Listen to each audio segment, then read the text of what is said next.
Nous sommes mercredi 10 juillet. Mesdames, Messieurs, bonjour et bienvenue dans cette édition de 13h. Le président de la République par intérim a rencontré hier les candidats à l'élection présidentielle. Au cours de cette entrevue, Dioncounda Traoré est revenu sur le maintien de la date du 28 juillet 2013 pour l'élection du président de la République. Nous vous proposons ici le contenu du message du président de la République par intérim adressé aux candidats. Des propos recueillis ici par Mohamed Doumbia.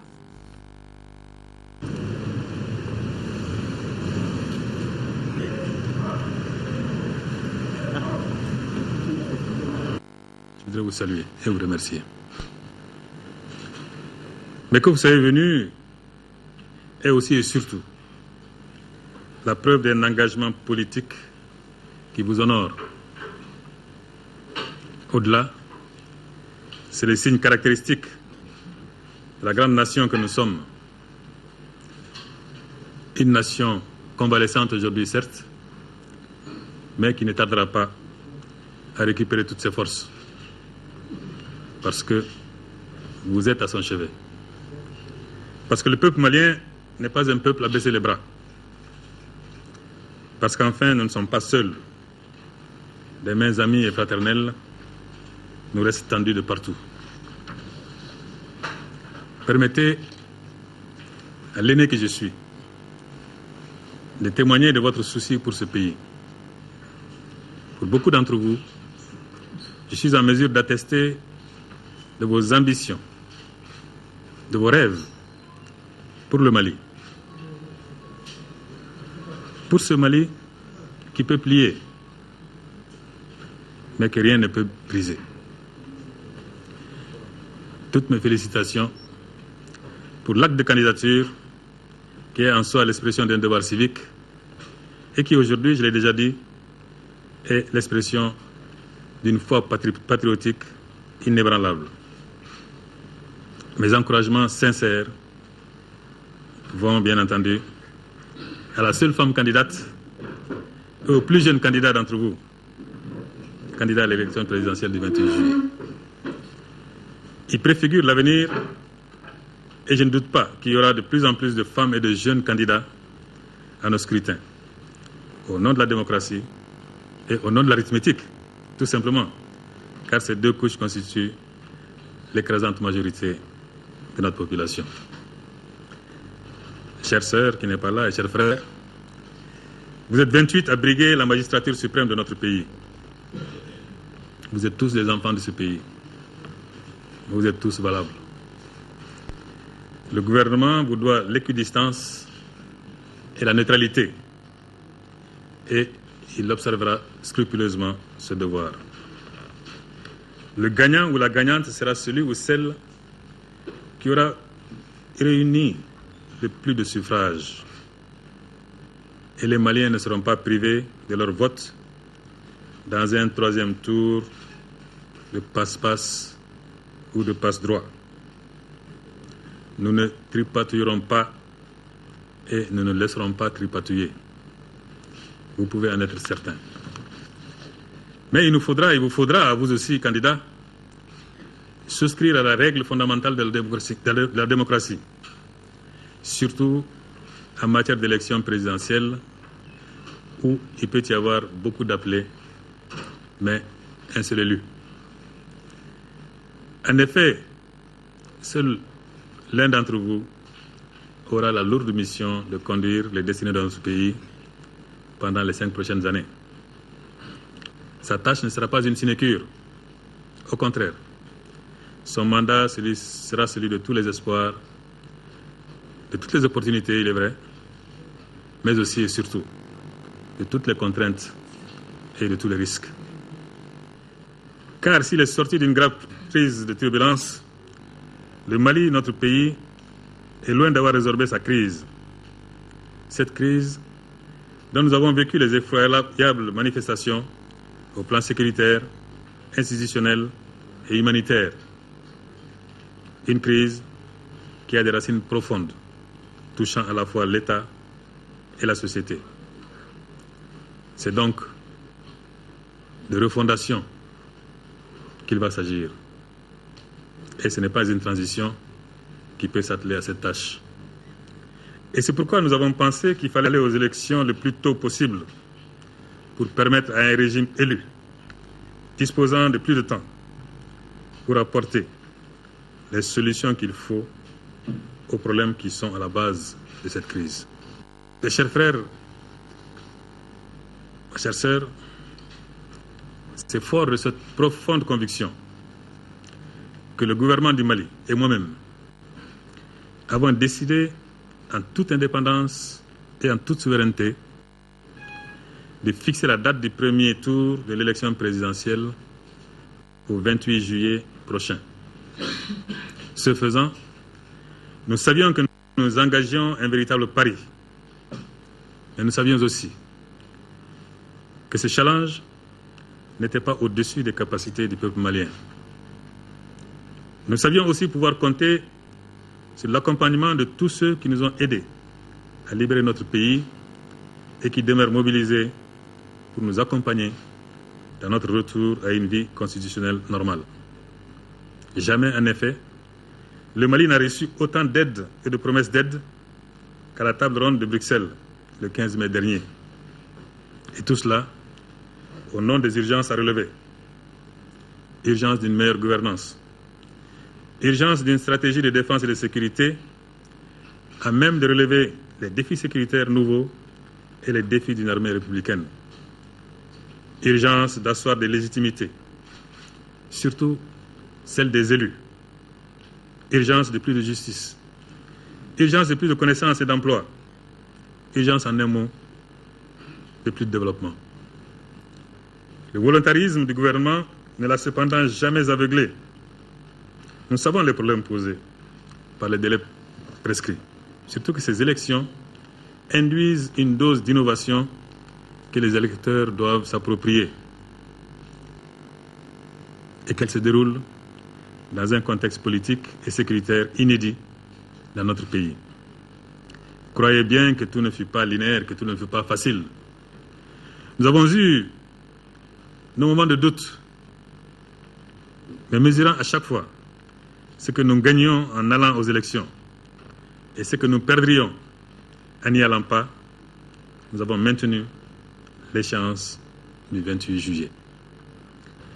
Le report de quelques mois, comme préconisé par certains, ne règle pas certaines des questions techniques fort judicieuses qui ont été relevées et dont nous sommes conscients. Mais nous sommes sûrs qu'un dialogue bien mené entre vous et nous peut créer les conditions politiques pour que des élections apaisées et acceptées se déroulent sur l'ensemble de notre territoire, et parce que finalement, tous les candidats sont à égalité devant les insuffisances et les imperfections relevées et constatées ici et là. Insuffisances et imperfections que nous pouvons d'ailleurs corriger tous ensemble d'ici le 28 juillet pour la plupart. Malgré tout, je le répète, il ne saurait y avoir d'élection parfaite, encore moins dans un pays en sortie de crise et pour lequel justement nous voyons ces élections comme un moyen d'en sortir dans les délais les plus brefs.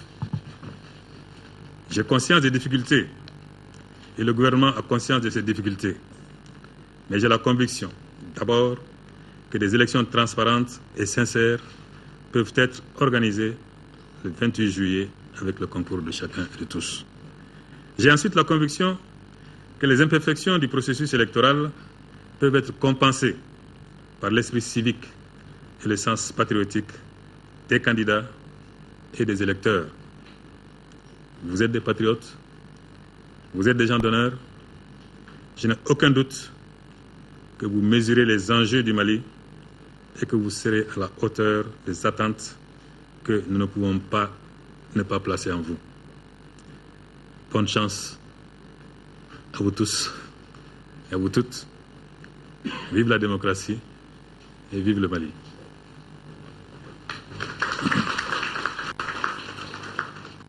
C'était là donc le message du président de la République par intérim, professeur John Kounda Traoré, qui a reçu hier les candidats à l'élection présidentielle du 28 juillet prochain. La refondation du système à travers une consultation référendaire, effectivité de la séparation des pouvoirs, ce sont là, entre autres recommandations, élaborées par la promotion Tchemogo Diatigi Diarra de l'École nationale d'administration. C'est à l'occasion d'une conférence de presse organisée par l'amicale de la promotion, compte rendu à Luceni Touré. Tout est parti de la conférence publique organisée le 15 juin dernier à l'initiative de l'amicale de la promotion Maître Tchemogo Diatigi Diarra et ayant porté sur le thème « À quel changement peut-on s'attendre au lendemain des élections présidentielles de 2013 au Mali ?» Aujourd'hui, il s'agit pour l'amicale de rendre public les fruits de cette réflexion à l'intention des candidats, des institutions de la République et des citoyens en général. Il y a eu un paquet de 17 recommandations issues de la conférence publique et cette même conférence publique a recommandé que les résultats ne puissent pas dormir dans les tiroirs et qu'il faille les diffuser. Donc, nous avons profité de cette conférence de presse pour effectivement diffuser ces 17 recommandations-là. Après des constats très amers, nous avons regroupé ces recommandations en 3 séries fondamentalement. Au titre de l'engagement citoyen, nous avons fait des recommandations dans ce sens, afin que les citoyens puissent veiller à ce que l'on ne retombe plus jamais dans des travers qu'on a connus. Un autre niveau, c'est par rapport à la refondation de l'État et de la gouvernance. Nous pensons qu'il faut carrément refonder l'État. Et ça se fait comment? Le nouveau président de la République doit immédiatement choisir une assemblée constituante qui va élaborer la nouvelle constitution qui nous permet d'entrer dans la 4e République. Il ne faut plus que les députés à l'Assemblée nationale soient élus au scrutin de liste. Il faut les faire élire au scrutin uninominal. Les initiateurs avaient à l'époque fait recours à d'éminents observateurs de la vie politique malienne. En multipliant et diffusant les présentes recommandations, la promotion Tchemogo Diatigi Diarra honore ainsi son engagement, celui de faire parvenir ses propositions aux différents candidats. La première dame Traoré Mintou Doucouré est depuis hier à Nouakchott, en Mauritanie, où elle a été accueillie à sa descente d'avion par la première dame de Mauritanie, Mariem Mint Hamed. Au cours de cette visite, Traoré Mintou Doucouré ira à la rencontre des déplacés maliens en Mauritanie. Les reportages de nos envoyés spéciaux à Nouakchott, Aliou Touré et Ndeye Sissoko. C'est aux environs de 15h30 que Traoré Mintou Doucouré et sa délégation sont arrivés à Nouakchott ce mardi. La première dame de Mauritanie, Mariem Mint Hamed Dit Tekber, l'attendait à sa descente d'avion pour lui souhaiter la bienvenue. L'épouse du président de la République par intérim est accompagnée par le ministre du Développement social, de la Solidarité et des personnes âgées, Dr Mamadou Sidibé, et les membres de son cabinet. Dans la capitale mauritanienne, la première dame rencontrera les déplacés maliens au cours d'une cérémonie pendant laquelle elle leur remettra une enveloppe de 5 millions de francs CFA en guise de soutien pour leurs besoins de nourriture et de santé. Une cérémonie prévue ce mercredi 10 juillet à l'ambassade du Mali en Mauritanie. Il faut rappeler que la présente visite de Traoré Mintou Doucouré en République islamique de Mauritanie intervient après celles effectuées en janvier dernier auprès des Maliens déplacés au Niger et au Burkina Faso. Retour au Mali, en 5e région, clôture des travaux de la première session ordinaire de la Cour d'assises de Mopti. Sur les 24 affaires inscrites au rôle impliquant 42 accusés, 20 ont été jugés, 4 affaires ont été renvoyées à la prochaine session. La Cour s'est également penchée sur les cas d'assassinat, de meurtre et de vol qualifié. Jules Sambou Sissoko. La loi a été appliquée dans sa rigueur et le droit respecté au cours de cette première session ordinaire de la Cour d'assises de Mopti au titre de l'année judiciaire 2012-2013. Justice a donc été rendue. Sur les 24 affaires inscrites au rôle, 20 affaires ont été jugées. Seules 4 affaires ont été renvoyées à la prochaine session. Condamnation à mort, 4. Condamnation à la réclusion à perpétuité, 2. Condamnation à la réclusion à temps, 10. Condamnation à l'emprisonnement ferme, 4. Condamnation à l'emprisonnement avec sursis, 2. Condamnation par contumace, 1. Acquittement, 1. Les peines prononcées sont la plupart la juste réponse aux infractions commises. La sérénité qui a prévalu durant les 2 semaines de travaux et la réussite de cette session d'assises sont à l'actif de toute la famille judiciaire, a souligné le premier président. C'est le lieu de reconnaître les efforts fournis par votre parquet dont le travail inlassable dans un état de crise a permis la tenue de la présence. Le bâtonnier des avocats de Mopti, Maître Simon Lougué, a déclaré que le droit de la défense n'a pas été spolié avant de remercier la Cour pour avoir donné une bonne suite au dossier. Retour ici à Bamako pour parler de la fin d'un programme d'éducation pour la protection de l'environnement exécuté dans le quartier Sikoro en commune 1. La réalisation de ces différentes infrastructures a coûté plus de 130 millions de francs CFA. C'est ce que nous dit Adama Koulibaly. Rue pavée, collecteur construit, puisard aménagé, latrine améliorée, réseau de mini-égouts qui collectent et évacuent les eaux usées de 87 familles, tracteurs de transport d'ordures hors du quartier et renforcement des capacités des acteurs locaux, élus, élèves et enseignants, groupements d'associations des femmes sont des réalisations faites et activités menées par le projet d'amélioration des conditions d'assainissement et promotion d'hygiène dans le quartier de Sikoro. Les populations de ce quartier en commune 1 bénéficient de ces différentes réalisations à travers leurs bonnes relations avec Enda Mali appuyé par ses partenaires. Mais pour les responsables du projet, le plus gros reste à faire. Il s'agit de trouver des mesures de protection. Le message qu'on véhicule à l'endroit de la population, c'est leur mobilisation pour pérenniser toutes les réalisations faites. Car les infrastructures qui ont été réalisées ont besoin d'un entretien constant, donc ont besoin d'un suivi de près, un suivi de proximité. Sur ce point, le président de l'association des bénéficiaires rassure. C'est un travail qui prend fin aujourd'hui, c'est un autre travail qui commence. La pérennisation des acquis de ces projets. Au niveau des quartiers, on a commencé à former des comités de vigilance au niveau des différents secteurs des quartiers pour pouvoir s'occuper de l'entretien et du bon suivi de ce travail déjà réalisé. Une cérémonie de réception qui a enregistré les différentes reconnaissances des populations et des autorités locales des avantages, des infrastructures et formations reçues du projet. Nous revenons à présent sur ce communiqué. Le ministre du Travail, de la Fonction publique et des Relations avec les institutions communique en application de l'arrêté numéro 2011-2991 MTFP-SG du 25 juillet 2011 portant modification des horaires de travail pendant le mois de Ramadan. Les horaires de travail sont modifiés comme suit à compter du premier jour du Ramadan et c'est là durant tous ces mois. Du lundi au jeudi de 7h à 16h30 avec une pause de 30 minutes de 12h30 à 13h. Le vendredi de 7h30 à 12h30 sans pause. Et notez que ici, le journal télévisé vous sera présenté désormais à partir de 20h30. Point final à ce journal. Merci de l'avoir suivi. Autre rendez-vous avec l'actualité 18h, 20h30. Une présentation de Aïssata Ibrahim Maïga. Bon mois de Ramadan et qu'Allah bénisse le Mali. Au revoir.